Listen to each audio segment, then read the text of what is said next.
Success Insight shares the stories of the people with passion and drive who make things happen in the world. Here's your host, Howard Fox. Hello, everybody, and welcome back to another episode of the Success Insight podcast. This episode is another addition to our outdoor adventure series.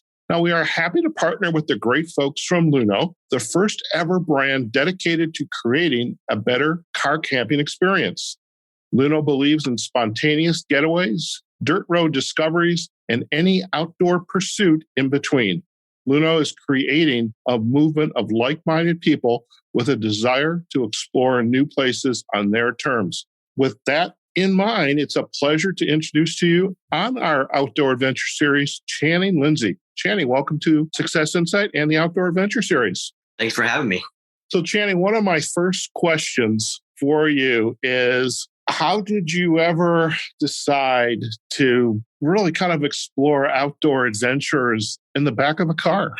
When I was younger, we would go camping. I'd mostly go maybe with my dad or something. And his idea of camping is you have to sleep on the ground.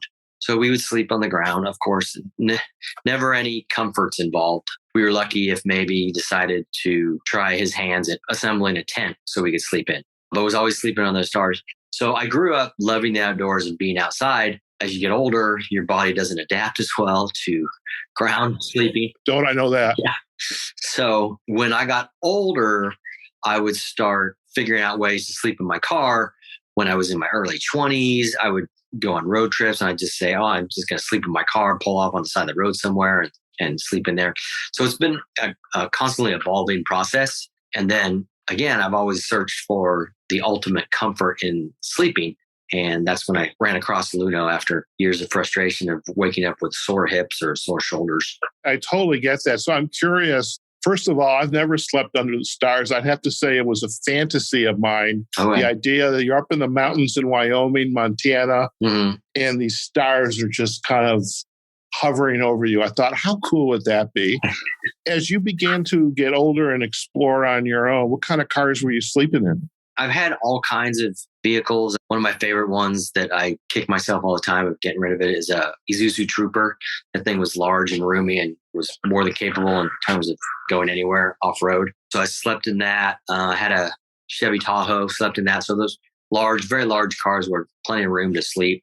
What else? I've had a Chevy Trailblazer. Even slept a couple times out of necessity in my early 20s in, a regular car, like pull down the front seat. Just lay down the front seat and just sleep in it. That's amazing. And what is your car right now? So right now I have a 2018 Subaru Crosstrek. It's my second Crosstrek. Second Crosstrek. Now, for our listeners, they have heard me mention this before on occasion, especially with the Outdoor Adventure Series. I have a Crosstrek as well. And so that's why there's a total affinity here for having you on the show, Channing, because, I'm going to be seeking to get some information from you during the show, but definitely after. But why did you pick well, first of all, Crosstreks, I know you got a name for it because everybody that I know names their Crosstrek. Yep. What's your Crosstrek's name? Yeah. So I affectionately call him Blue. So it's Blue Baru. Blue Baru. I just shortened it by Blue, and I had that name because it is blue. And then also it inspired me from the movie Old School, that old guy that in the fraternity hanging out with the young guys that they call Blue. Very good. Well, when I bought my Subaru last August when I moved to Las Vegas, that was my first purchase when I got to Vegas. Okay. I bought this cherry red model 220. And for the first weekend, it was all about questioning my friends, what do you think I should call it? And I ended up with Subaruby. Okay, perfect. Yeah. That's awesome. So I'm very happy. So you have the Subaru. And when you began to explore, in the cars, and you've been doing this for quite a while now, do you take your family, your friends? Is this just you? I mean, who's enjoying this experience with you? Well, mostly my oldest son. He just recently got rid of his Subaru Forester, but he and I probably go on trips most together. Now, young adult, he's got his own girlfriend and everything. So now dad's not big as a picture anymore. So he and I would go a lot. Every once in a while, I can con my wife into coming with me. And so we do that. I have 2 other kids. I've yet to get them out there. I keep asking them, but they're not as enthusiastic about being out in the middle of nowhere. Well, I have to share too, is I'm not married, no kids. And I will, as a coach, as a business coach, lifestyle coach, I will say, keep asking them. Yep. Because eventually they're going to say, hey, Dad, let's go. So keep asking. Yeah. What kind of modifications that you have to make to get the Subaru ready for you to embark on this outdoor adventure? And I'm asking that because I'm thinking, I mean, you're experienced at this. You've been doing it since your 20s, different kinds of cars. You probably have kind of a list or a pattern down pat. Okay, I need to do, these 10 things to get ready and go out. Right. What are you doing to get ready to go out? Sure. So with the Subaru, I had to learn a little bit differently because it's not like a normal off-roading vehicle. You don't have the low range where you can just crawl through obstacles. But for the most part, Subarus are extremely capable, more capable than most people realize. So the first thing I would do is probably put all-terrain tires on if I want to go out dirt and everything like that. And then I also have a checklist of whenever I go out. So I always have extra fuel because I do tend to go out in the middle of nowhere and I don't want to hike somewhere to recover myself. No. And then I always have recovery gear. Okay. In the event that I get stuck or whoever I with gets stuck, or if we run across somebody, more times than not, whoever we're recovering is because we're coming across somebody that's not in our group, not in our party, and they're just not prepared to be in the environment that they are in. So you always want to be prepared. I always have some sort of communication with me in terms of either a satellite connector to my phone or handhelds where I can talk to all the parties involved that I'm going out with. Nowadays, the parties aren't as big as they used to be, but it's getting back to there. Sure. But I actually enjoy that a little bit more, having a little bit more of an intimate setting when you go out. Yeah. Now, when you go out, do you still go out by yourself or with your son or again, literally by yourself? Right. Or with the wife? Or are you mostly going out with a smaller, intimate group? For the most part, it's usually with 2 or 3 other people. I do tend to enjoy going out there by myself, being separated from everything. That doesn't happen as much, but when it does, it's empowering and it's enlightening in terms of connecting because you have time to absorb your surroundings as opposed to when you're with a group, you're usually socializing, or in my case, I'm usually entertaining because I tend to be the more extrovert of the group, whatever I'm with. So. Okay. Now, when you're out and you're ready to get ready for bed, now I have to again share. I was out in Death Valley about 2 weeks ago. I was trying to take pictures of the Milky Way, and there was about a 2-hour gap. That all right, the Milky Way is not coming up till 1:30 in the morning, and it's 11:30 at night, and I'm tired. I need like 2 hours of a power nap, right? And I was in the front seat because my back of my Subaru is totally packed with stuff. Not good. And so I'm sleeping in the front seat, and I have to say that was so uncomfortable because I couldn't move. So how are you now getting ready to, get ready for bed? And again, this is where Luno comes in. How did you begin to solve, I'm getting a little older, a little more aches and pains. I want to solve this sleeping problem. Yeah. So when I first had the Luno, I would have all my gear and just put a tarp down and put everything on the tarp, all my gear, and then cover it with the tarp. That would work okay. But when I was in warmer climates, the cooler would tend to get hotter, and then whatever I had in there wouldn't keep as long. So I got a pop-up tent. So usually once I get to my destination, I open up the pop-up tent, load all my gear in there. So one, I can either go explore some more and not have all the gear except for my recovery gear, and then also keep my base location. Or two is I load everything out and then I can relax. And I usually like to try and set up my car while it's still light. So I'll set up the Luno, bring the seats forward so I can have maximum room back there. And then, every once in a while, if you're by yourself or you're waiting for the rest of the parties, it's so comfortable to take an afternoon nap. Yeah. And then wake up and then, take her dinner or whatnot. Very good. Now, how did you decide on the Luno mattress to sleep on? And I asked that because as I was beginning to do my own research, everybody, as you well know, everybody has an opinion. Right. And my favorite question on a Facebook page is, what are you running? That's the new term. What are you running? I try not to run. Yeah. How'd you settle in on the Luno mattress? Yeah. So that was a progression. As I mentioned prior, when I was younger and everything, I would either sleep straight on the back, folding down the seats. And then, of course, you need a little bit more comfort. So I would get those self-inflating mattresses, and then I'd start stacking them because they weren't thick enough to be the comfort level that I wanted. And then I tried, the regular blow-up mattresses that you can buy like at, Walmart or Target or anything, but they don't keep the air very much, and they're so thick, and it feels like you're in a cheap waterbed. And then the third option I would think that some of my friends use are those memory foam mattresses. But the problem with those is, as you would discover in a cross trek, there's not a lot of room, especially if you have gear. So transporting the foam mattress would be very cumbersome. So that was pretty much out of the picture. And plus, I know that in colder weather, the memory foam mattresses don't tend to have a lot of give to them. And I've done my fair share of cold weather camping. So I didn't want that.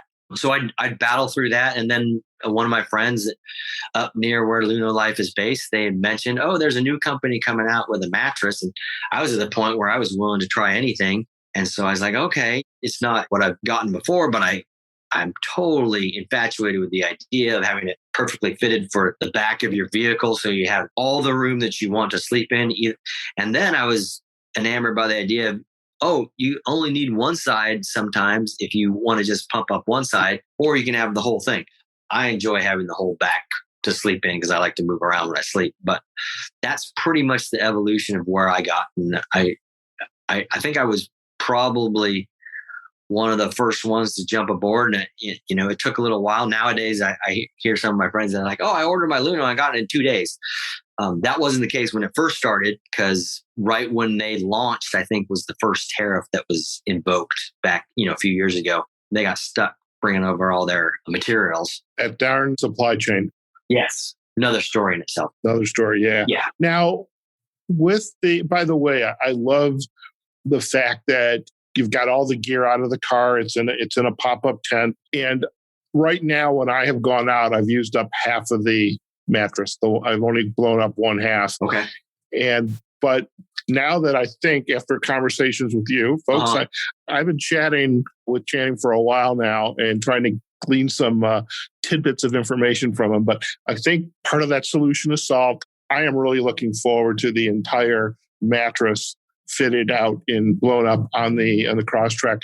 What are some of the other aspects, favorite things, so to speak, about the Lunar Life mattress that really you appreciate and would want to share? Yeah. So the base cubes that it comes with, because before I just bought regular base cubes separately from whatever setup I had, that was, an added process that you had to do. But with the base cubes, it extends the length of your mattress. And another thing, so this is what you'll want to explore, is there's two ways to use the mattress when it's fully blown up. You can either do it flipped upside down, so it's all one mattress, or right side up, where it's the two mattresses together, so there's a little crease in the middle.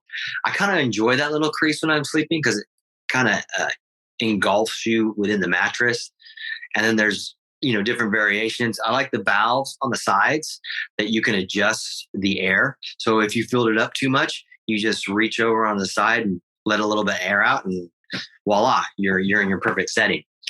So those are the things I like. And in the simplicity of blowing it up, it blows up so fast with the little air pump that it comes with. Bam, you're ready to go.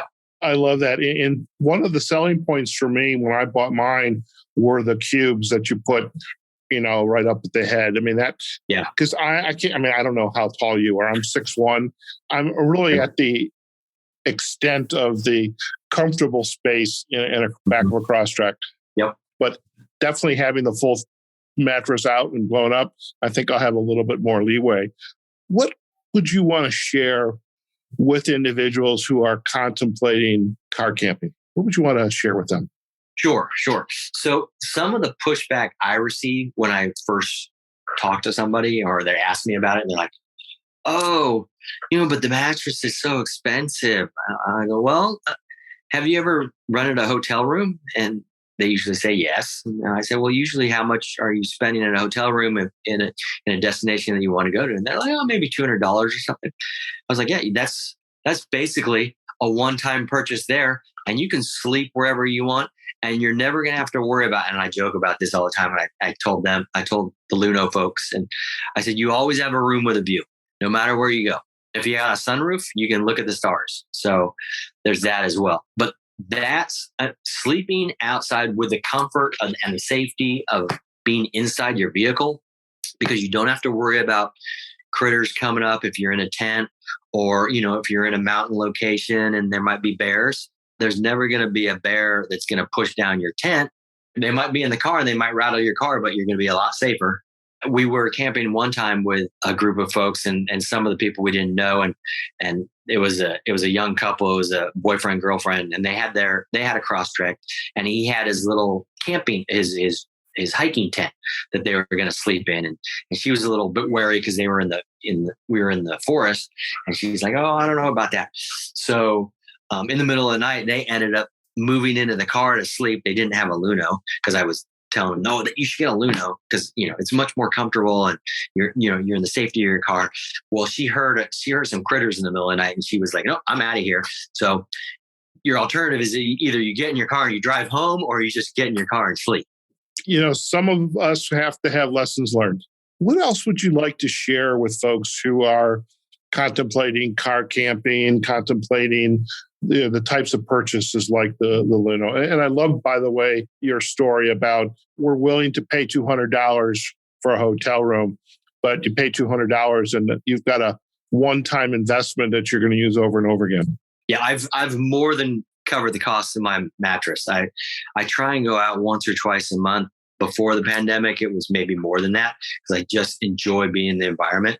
And especially now with the pandemic, every therapist is telling you, oh, you need to be surrounded by the outdoors. It's therapeutic. You can chalk it up to a therapy purchase. You can maybe try and use your HSA card, your health savings account card, if you got one of those, and see if you. I like that. Yeah, you might want to try that too. You get your, therapist, because who doesn't have a therapist now after this last year and a half? Yeah. Now, what kind of friendships have you made? I mean, you mentioned going out with sometimes larger groups, sometimes more intimate groups. Mm-hmm. How has this experience evolved for you in terms of, COVID aside, the social interaction? Right. So what I used to use the bigger groups for was to meet new people. And usually they will have seen some of my pictures and stuff. And they're say, oh, I want to go camping with you. You look like you have so much fun when you go camping. Well, I use those weekends to kind of discover if we have compatible personalities and if it's somebody who I'd want to be alone in the mountains with, or, small amount of people with that person. Because if you don't know that person to begin with and you say, oh, let's just go camping for the weekend, and then there's 2 or 3 groups and you're pretty much stuck with those people. And so if you don't enjoy being around them, or, if they're not really into what you want to do, or if they're completely oblivious to what's going around, and you're stuck for 2 days because you're not going to just pack up and go home. So I used to like those bigger events to kind of discover what people are compatible with my personality, and vice versa. And I've met a lot of friends that way through Luno campouts, through another group called Mountain Roo, which is off-road Subarus. They're pretty much worldwide, and through a bunch of other groups where I'm the only Subaru, and people are like, you're showing up in a Subaru, and I'm, I can do all this stuff that any off-road vehicle could do. It's just learning about which people have the same value system and the same desires that you have to go out and discover. Very much so. One question I didn't ask, and if you wouldn't mind sharing, where do you live? So I live in Southern California, right by Laguna Beach. Okay. I go up and down the coast pretty much. I've tried living away from the ocean at one time. It just didn't work because I love the ocean. But I also love the aspect of Southern California. Like tomorrow morning, I'll be up in the mountains and we're going on a trail run tomorrow morning. It's not a trip, but then, 5 days from that, I'm driving up north to Mount Shasta and we're going to do, a weekend event up in the mountains. So there's so many variables to Southern California. And, I've gone out to Death Valley, Mojave Desert. You have everything at your fingertips where I'm located. And I really can't complain.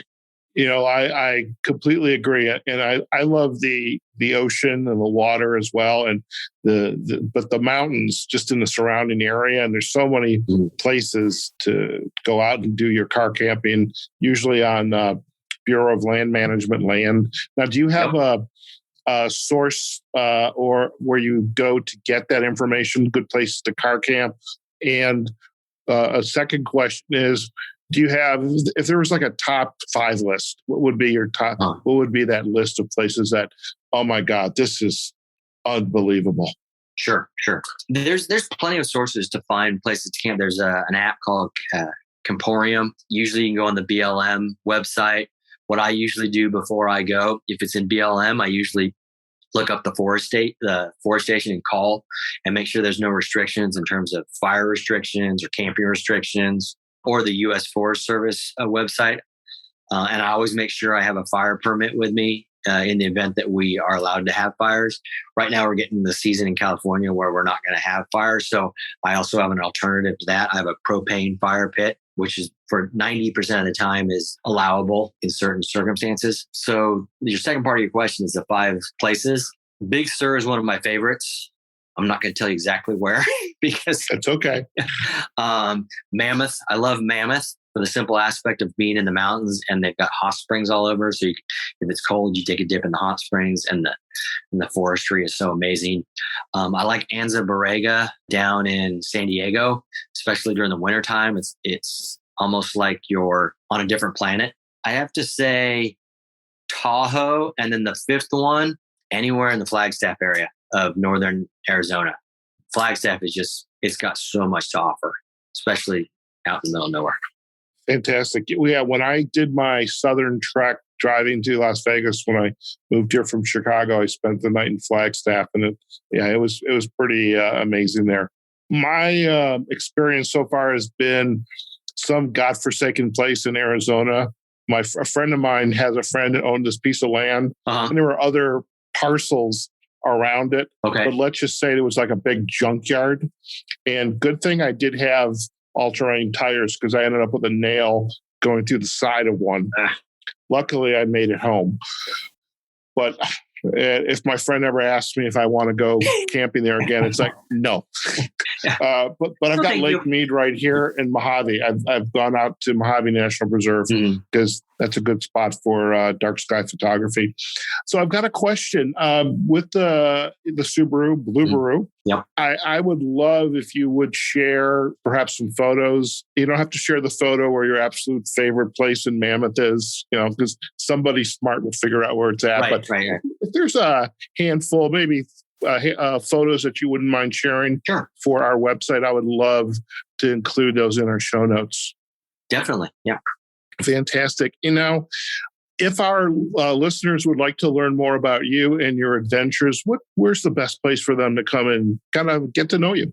Yeah. So I think the best place for that would be to follow me on my Instagram page for Blueberry. So it would be Blueberry 2018. That's BLUBARU 2018. Or if you punch in Blueberry, how it is on my license plate is BLBAROO. So you can do it that way as well. You can search me and you should be able to find me. You are die hard with the license plate too. So that's pretty amazing. I haven't gone that far. I was never one of those people that wanted a personalized license plate. But then my son got his, and I was like, okay, I'll do one to match you. And then, so he kind of encouraged me to end up that route. But I think it's fun. Fantastic. Well, Channing, it has been an absolute pleasure to kind of get to know you and kind of have you share your journey with our listeners about this going from sleeping out underneath the stars, literally, to, having the comforts of a mobile home, so to speak, and sharing how you've incorporated the Lunar Life air mattress into your lifestyle. And a great opportunity, I think, last year just to get out and explore. I mean, they definitely have provided the ability to just go. Yep. Do it. So It's wonderful. So thank you for taking the time out of your day. And we'll definitely be providing the links back to the social sites on Instagram as well. Great. Well, thank you for having me. And I appreciate all the questions and inquiries. Fantastic. All right, folks, we have just been chatting with Channing Lindsay. He is a lifelong outdoor adventurer, and we've been chatting about just his really adventures of car camping and how his interests and decisions on what equipment to buy and use have evolved. He's a fellow Subaru owner, and so there's definitely an affinity there. We've got Blueberoo and Subarubi. Hopefully, we'll have a meetup someday. Maybe he'll even take me to that secret place in Mammoth. Who knows? But if it happens, it happens. Folks, if you enjoyed today's podcast, we'd love to hear from you. You can visit us on successinsightpodcast.com. And when we publish this episode, definitely check out some of the pictures that Channing's going to share with us. You can also find us on Facebook and on LinkedIn, Success Insight Podcast, as well as the podcasting platforms, Apple Podcast, Google Podcast, Amazon Music, Pandora, iHeartRadio, and of course, Spotify, where you can also sign up to receive all the updates in our Outdoor Adventure Series library. So that's just a great way to keep track of all these episodes. And this is where episode with Channing is going to be. And folks, just a reminder, this episode really is to help our listeners who are interested in car camping, outdoor adventure, to learn a little bit about Luno and especially the Lunar Life mattress. And if you'd like to learn more about them, they are, again, the first ever brand dedicated to creating a better car camping experience. And to see their product line, we invite you to click on the logo below on our show notes, and you'll be taken to their website. Okay, folks, wherever you are, whatever you're doing, go out there, have a phenomenal day. Take care of yourselves, your family, practice social distancing. If you're outside, you really don't need to wear the mask per se, but again, wear appropriate, okay? But take care of yourself, and we'll see you on the next episode of the Success Insight Podcast and another addition to our Outdoor Adventure Series. Take care now. Success Insight is a production of Fox Coaching and First Story Strategies. Find us online, successinsightpodcast.com.